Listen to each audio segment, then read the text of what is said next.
Okay, so this is what it looks like. And again, I've got Barry Pine's information here in case you want uh, uh, another tutor, someone else to explain it to you or help you with a problem. Um, this one has nothing but assignments. Our labs are considered assignments. There are no exams, no written exams in this one, just assignments and lab reports, and behavior in the lab, of course. So all your assignments can be found under this one. Right? We'll go into those a little more detail in just a minute. Um, so we go to content, and this is where everything's located, including, start here.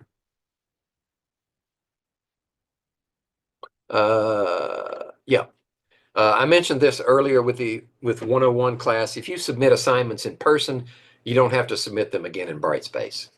It's one or the other. Here's an introduction video. Here's the syllabus. Right? So it's got the same format. There's the syllabus. There's my schedule, which is exactly the same as the other. They're my office hours. So this syllabus will be a little bit different.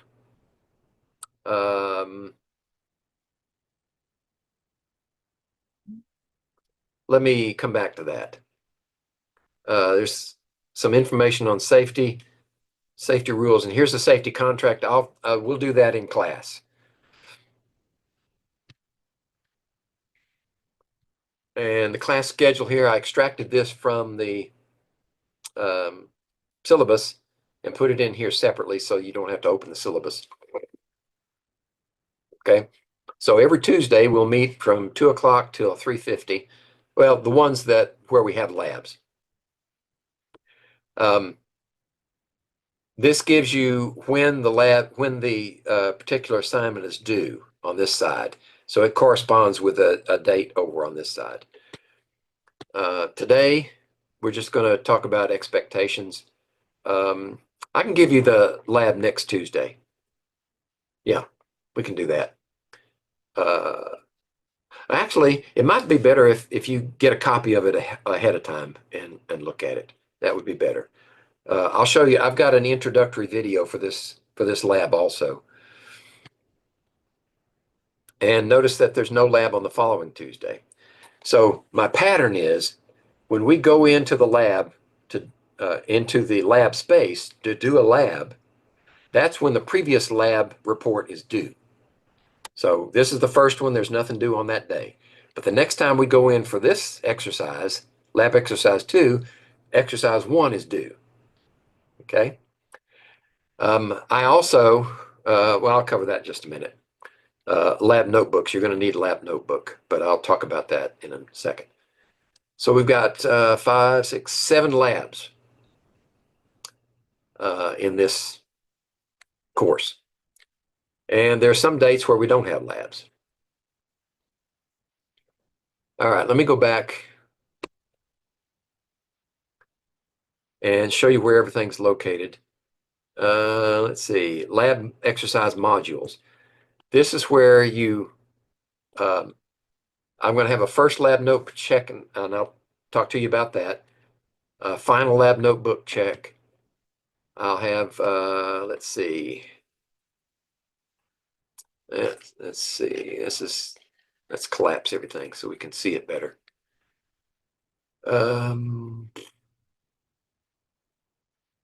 Documents, videos, links. Okay, here are the individual labs, right? So this is where you would get a copy if you didn't get it from me. You get a copy of the document. So if you clicked on that, and this is the same for each one, there's the document. You can download that one. And then if you submit it in Brightspace, this is where you upload your work. So if you have to do something by hand, you've got to have a way to scan your document or photograph it, right? And be sure that the resolution is high enough. If you're going to photograph something, be sure that I can read it. If I can't read it, then I can't grade it. But if you've got a scanner, that's not a problem. If you try to photograph it with your phone, I've had some pretty bad photographs come through, and I have to tell the student to resubmit. Okay, so let's go back here. So that's the document. Here's extra graph paper. So if this graphing exercise, if you need extra graph paper, there it is. You just print it out. And I'll hand you some extra in class also. These archive videos, let me see, is there anything below there? Lab graphing techniques. This was in the September 20 of 22. Okay, we've got a more recent one here. This is an introduction to graphing techniques. So we actually don't have to go over that today. You can look at the video. But we can talk about the course a little more.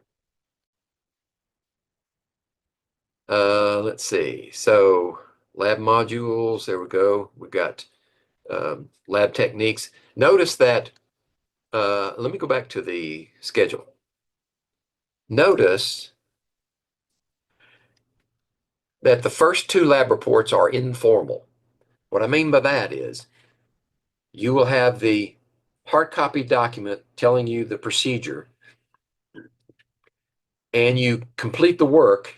Sometimes you have external graphing to do in this case, or external documents to prepare, but you don't have to prepare a formal report of a certain format that we'll talk about. In other words, you just complete the report on that document with any attached graphs or things like that. Same thing for this one. You just complete the hard copy document with your answers, your observations, calculations for that experiment. And the reason I did these first two informal is so that you'll have time to prepare, get things put together, so you're ready to do the third exercise is a formal report. And everyone after that is formal. And there's a certain format that you have to follow.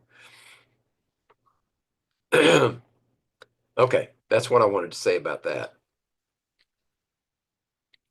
Okay, so there are all the modules, lab notebooks and reports. So here we have information about that. I've got this link for lab notebooks and reports, how to deal with those. I'll talk to you about those also in a minute. This is another document, and these documents I would hand you out in class. You have a how to prepare your lab notebook.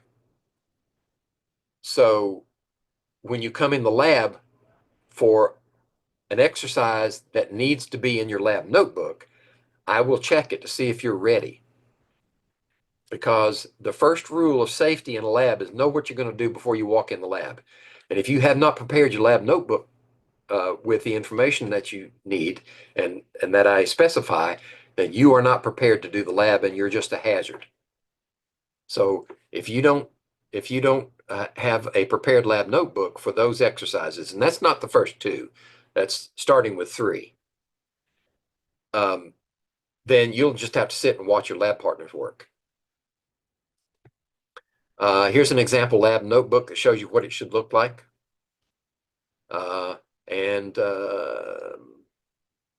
Let's see. We don't need that one. I should, let's see. Yeah, I'm a student. We don't need that one because we're not going to do that lab. I'm sorry, I left that in there. I've got this document, errors to avoid when you're making a formal report. And I'm going to talk a little bit more about that in class. I think that would be better. Okay. So I said I was going to go back to the syllabus, didn't I? Or did I already go through the syllabus? I don't remember doing that, so let me do it. Here's the syllabus, right? A lot of this information is the same.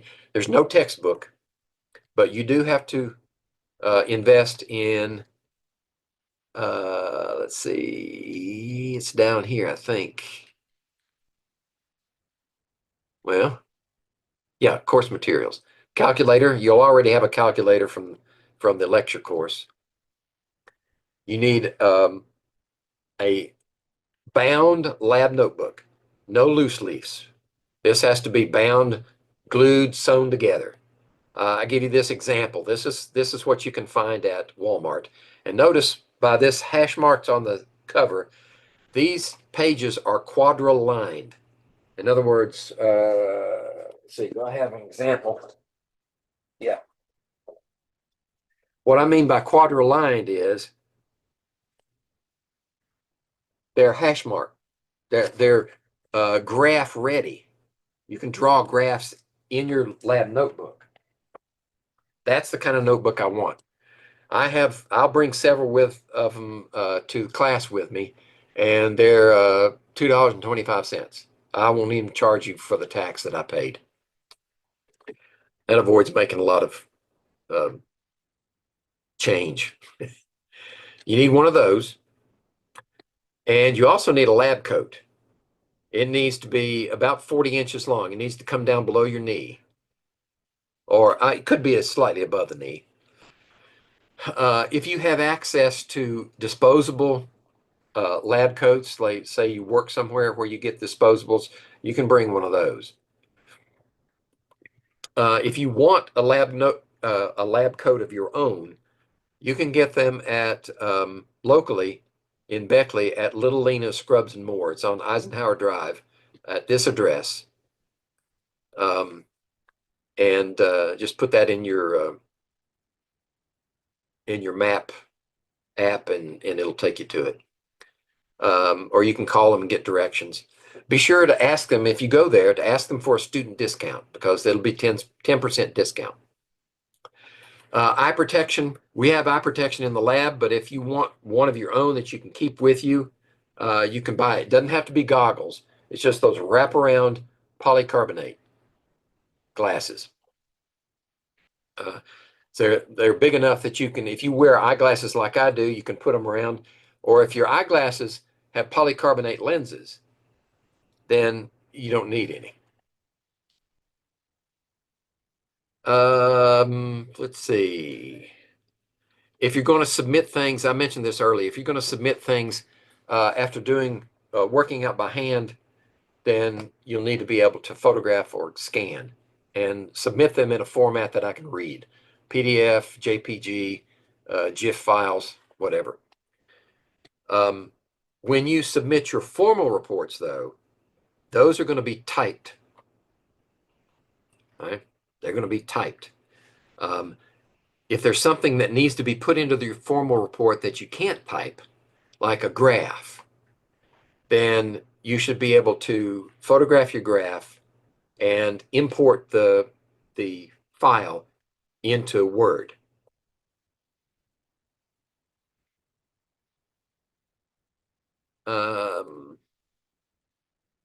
That's outline formal lab difference. Here's the difference between formal lab reports and informal lab reports. I'm gonna let you guys read this. Prepare. Okay.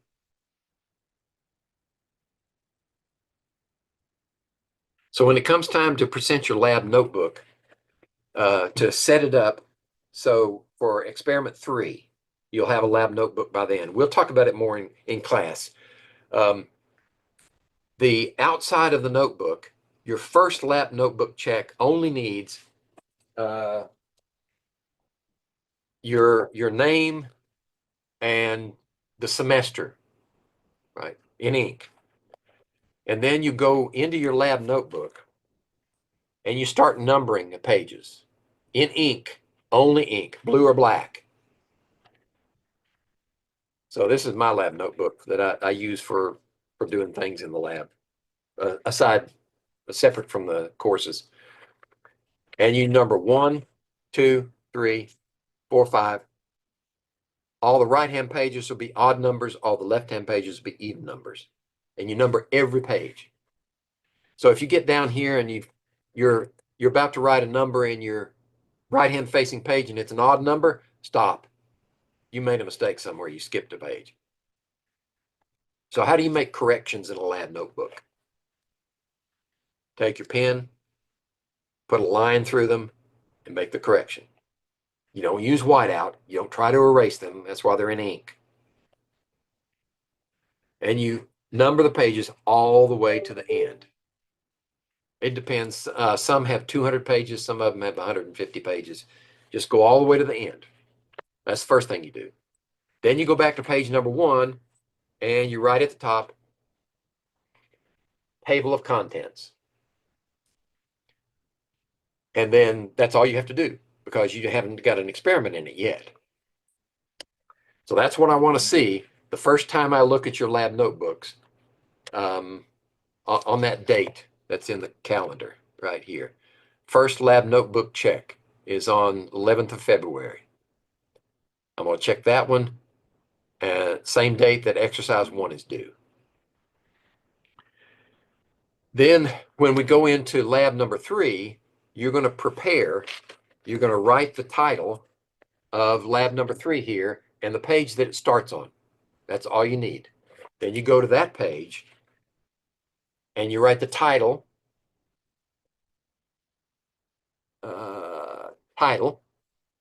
you write the introduction, right? Any introductory statements about the procedure. Why are you doing it? What's the significance? What does it mean?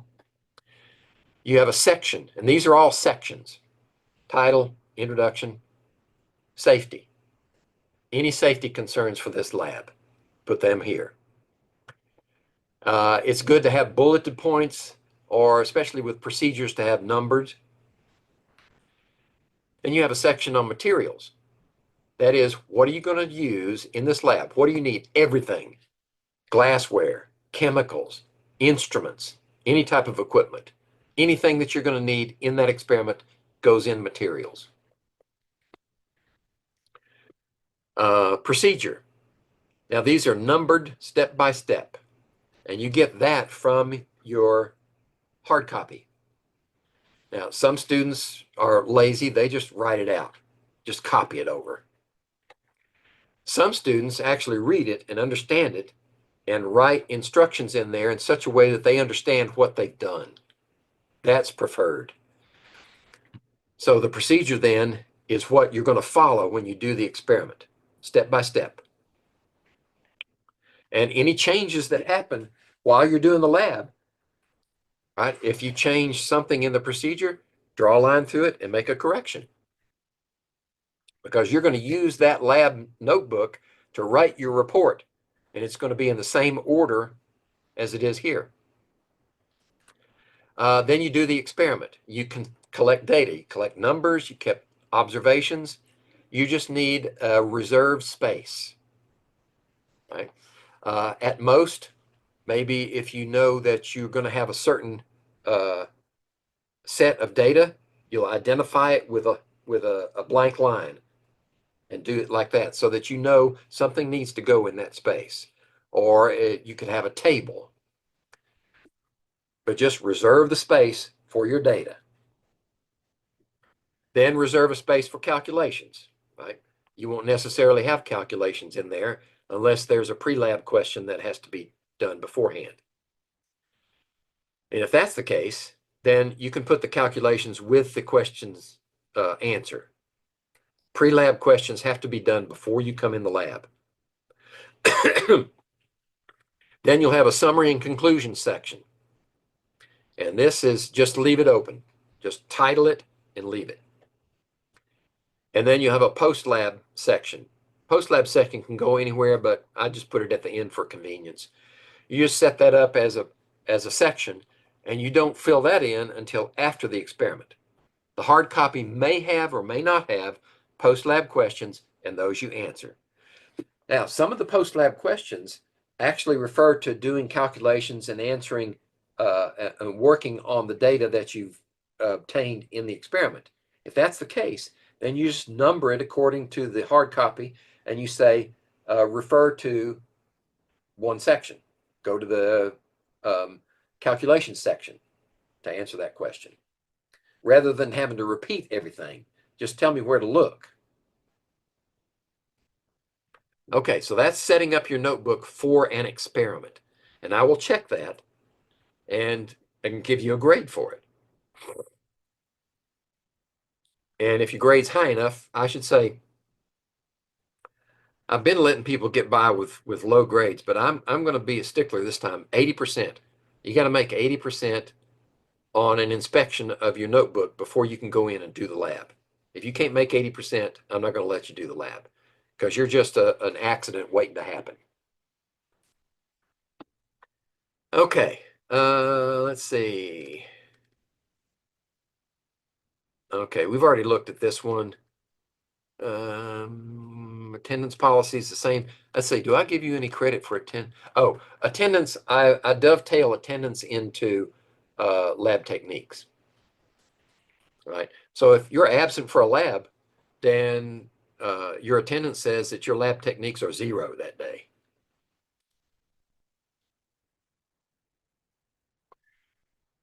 Okay. I don't think of any extra credits that I have. No, I don't know why I put that in there because there are no extra credits. Makeup labs are extremely difficult to do because it takes setup time. Sometimes it takes me an hour to set up for a lab. So I'm going to frown on makeup labs. If you miss a lab for any reason, it doesn't matter if it's justified or not, you may have to take a hit on your lab skills and just get the data from your lab partners. So when you pick your lab partner, try to find one who's reliable because if you're not reliable, you need somebody to get the data for you. Otherwise, you can't do the report.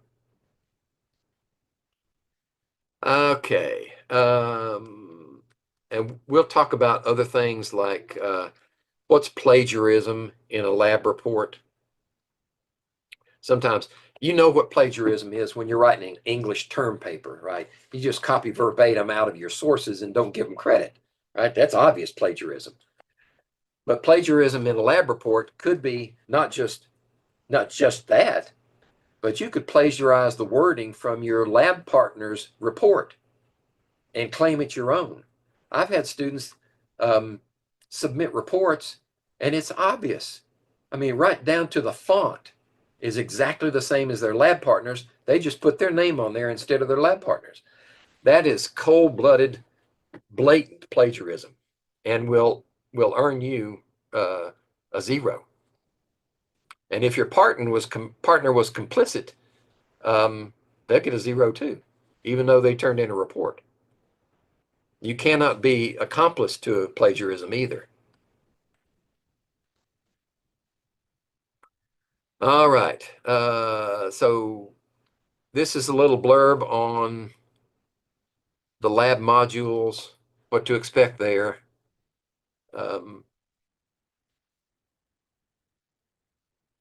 Actually, this is the first lab we're going to do, introducing graphing techniques. Okay.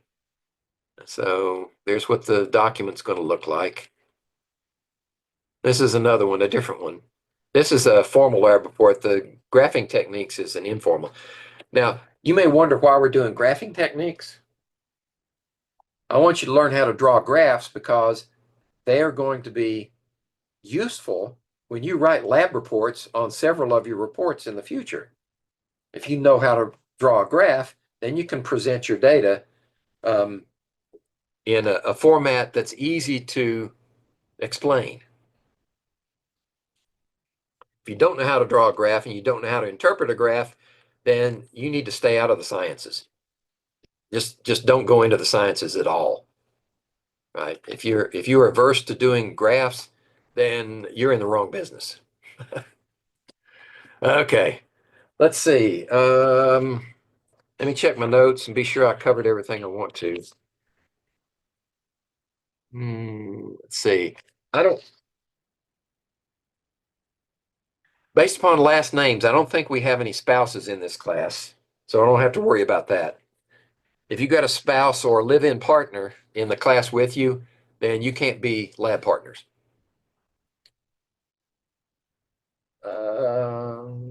Let's see.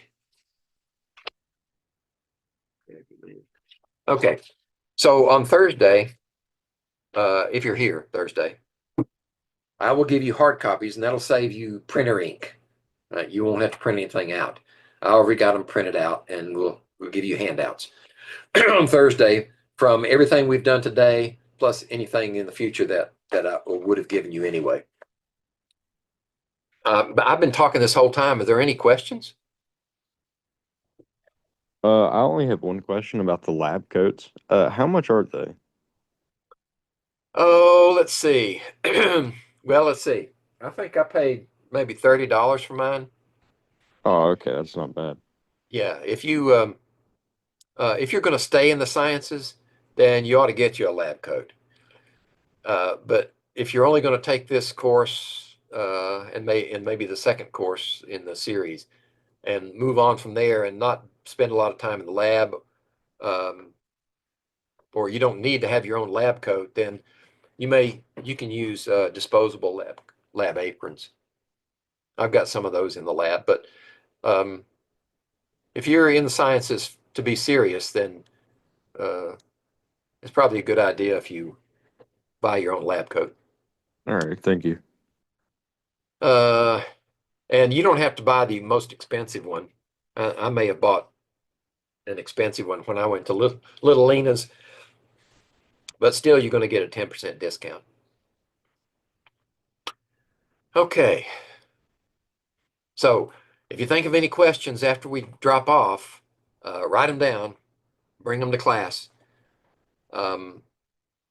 Thursday, if you can come to class, if you don't have to drive a long distance and come to class on Thursday, do that. Then you'll get those hard copies.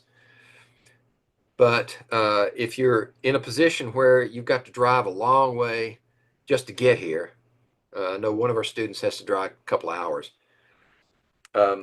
Then Thursdays you can Zoom in to the class.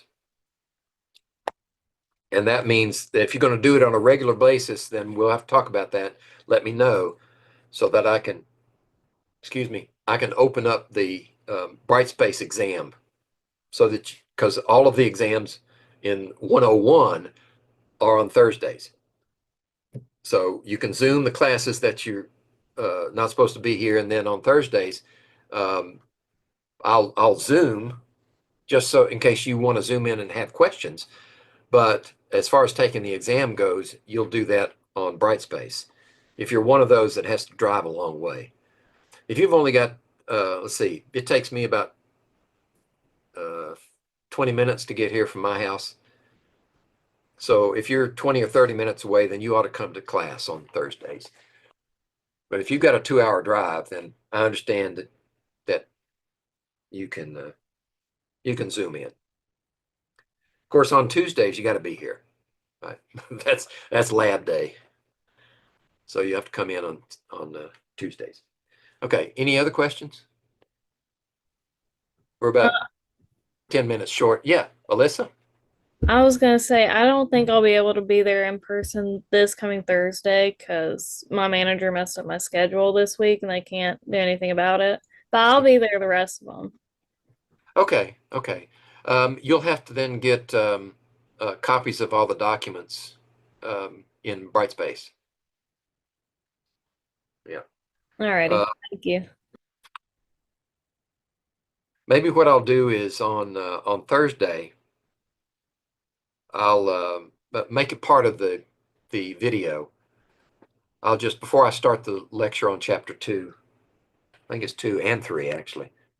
No, it's just 2. All right. 2. Oh, I got too many irons in the fire. Let's see. Yeah, it's just chapter 1 and 2. So I think what I'll do is just grab a copy of each one of those and hold it up in front of the camera so that you can, at the very beginning of the lecture, then you can go in and look at the lecture and you can see each of the documents that I was handing out and then go find them in Brightspace. I think that'll work the best.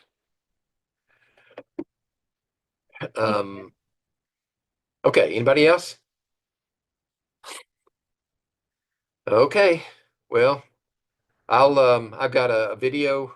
I think I'll split the videos. I'll split Chem 101. This is all one recording. I'll split 101 from 103, and I'll put 101 in its course and put 103, what we've talked about the lab, I'll put it in 103.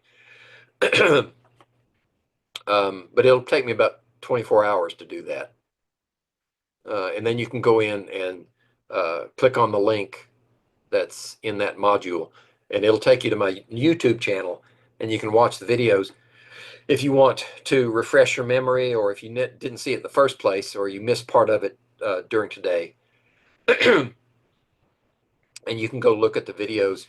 The only thing you have to do at YouTube, since it's a free service, you have to sit through the commercials. I apologize for that. Okay, we're done then. I'm gonna stop that share, and we'll hopefully see you either in person or on Zoom.